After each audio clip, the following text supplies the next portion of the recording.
Hey Jonathan, it's good to see you. What'd you do last weekend? I went to Mongkok last week.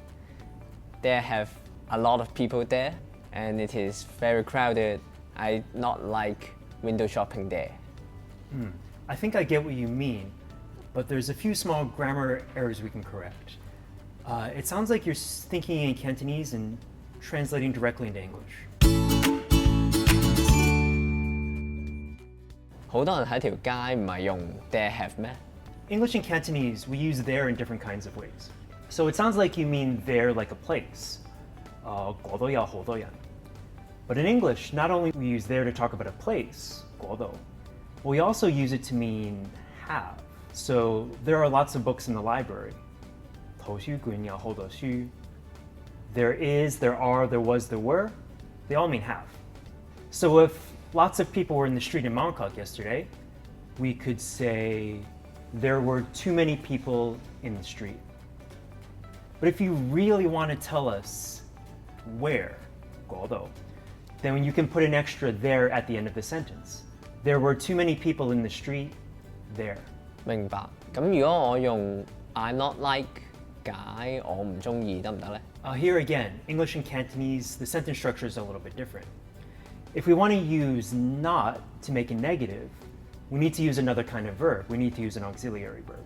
So in English, we've got a lot of these action verbs. Drink, sleep, like, play, watch. All these actions that we do all the time. I drink coffee, I like cats, I know the answer. But if we want to make a negative or ask questions, 我唔飲咖啡, 你鍾唔鍾意貓? We need to add another type of verb, an auxiliary verb. These are helping verbs that help us make negatives or ask questions. And there's lots of auxiliary verbs. There's do, was, were, can, could, shall, should, would. But for negatives and questions, we're going to use do. And for negatives, we're going to add that verb not. So, I don't drink coffee. He doesn't drink coffee. I don't like cats. She doesn't like cats. So for words like, we're going to say don't or doesn't. I don't like window shopping there.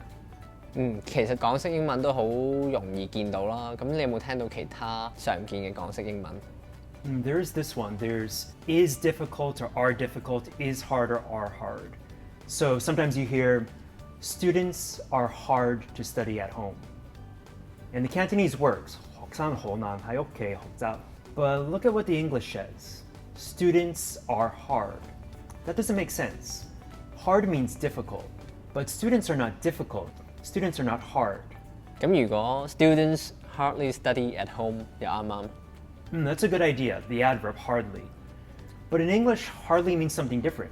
In English, hardly means like only a little bit. 幾乎唔會.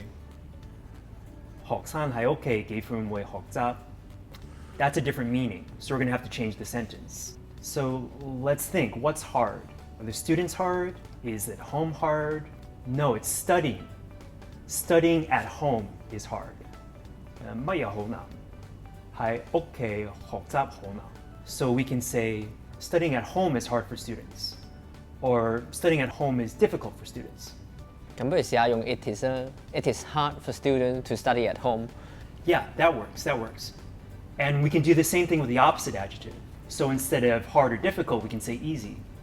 It is easy for students to study at home, or studying at home is easy for students.